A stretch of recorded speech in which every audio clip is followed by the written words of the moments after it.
राधे राधे दोस्तों, आपका हमारे चैनल गुड वाइब्स पर स्वागत है। मृत्यु एक सत्य है। यह सत्य वचन एक हिंदी कहानी के जरिए आपके सामने रखा गया है। जीवन जन्म और मृत्यु के बीच का एक भ्रम है जिसे हम अनंत काल तक देखते हैं। वास्तव में वह मृत्यु तक ही सीमित है। एक राधे श्याम नामक युवक था। स्वभाव का बड़ा ही शांत एवं सुविचारों वाला व्यक्ति था। उसका छोटा सा परिवार था जिसमें उसके माता पिता, पत्नी एवं 2 बच्चे थे। सभी से वो बेहद प्यार करता था। इसके अलावा वो कृष्ण भक्त था और सभी पर दया भाव रखता था। जरूरतमंद की सेवा करता था, किसी को दुख नहीं देता था।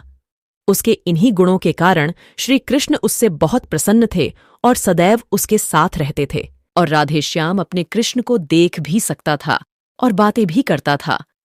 इसके बावजूद उसने कभी ईश्वर से कुछ नहीं मांगा। वह बहुत खुश रहता था क्योंकि ईश्वर हमेशा उसके साथ रहते थे, उसे मार्गदर्शन देते थे।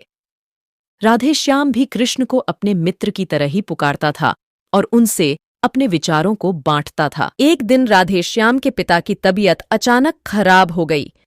उन्हें अस्पताल में भर्ती किया गया।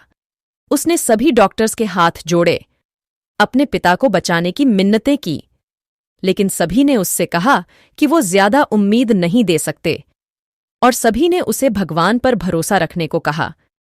तभी राधेश्याम को कृष्ण का ख्याल आया और उसने अपने कृष्ण को पुकारा। कृष्ण दौड़े चले आए।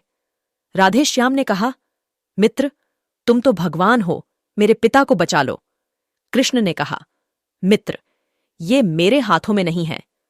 अगर मृत्यु का समय होगा तो होना तय है।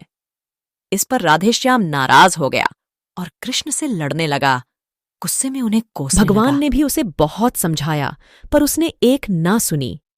तब भगवान कृष्ण ने उससे कहा, मित्र, मैं तुम्हारी मदद कर सकता हूं, लेकिन इसके लिए तुम्हें एक कार्य करना होगा। राधेश्याम ने तुरंत पूछा, कैसा कार्य?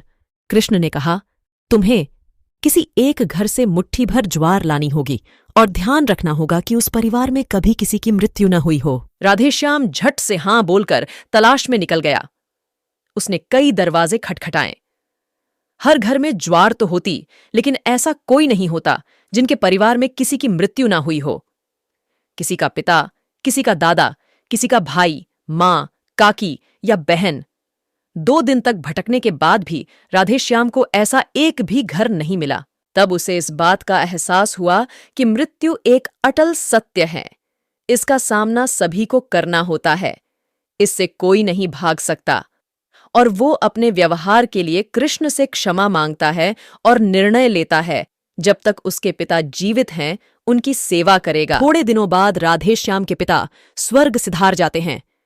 उसे दुख तो होता है, लेकिन ईश्वर की दी उस सीख के कारण उसका मन शांत रहता है। दोस्तों, इसी प्रकार हम सभी को इस सच को स्वीकार करना चाहिए कि मृत्यु एक अटल सत्य है। उसे नकारना मूर्खता है। दुख होता है, लेकिन उसमें फंस जाना गलत है, क्योंकि केवल आप ही उस दुख से पीड़ित नहीं हैं, अपितु संपूर्ण मानव जाति उस दुख से रूबरू होती ही है। ऐसे सच को स्वीकार कर आगे बढ़ना ही जीवन है। कई बार हम अपने किसी खास के चले जाने से इतने बेबस हो जाते हैं कि सामने खड़ा जीवन और उससे जुड़े लोग हमें दिखाई ही नहीं पड़ते। ऐसे अंधकार से निकलना मुश्किल हो जाता है। जो मनुष्य मृत्यु के सत्य को स्वीकार कर लेता है, उसका जीवन भार विहीन हो जाता है और उसे कभी कोई कष्ट तोड़ नहीं सकता। वो जीवन के हर क्षेत्र में आगे बढ़ता जाता है। अगर आपको यह वीडियो अच्छी लगी हो तो वीडियो को लाइक करें, शेयर करें और हमारे चैनल को सब्सक्राइब करें। धन्यवाद। राधे राधे।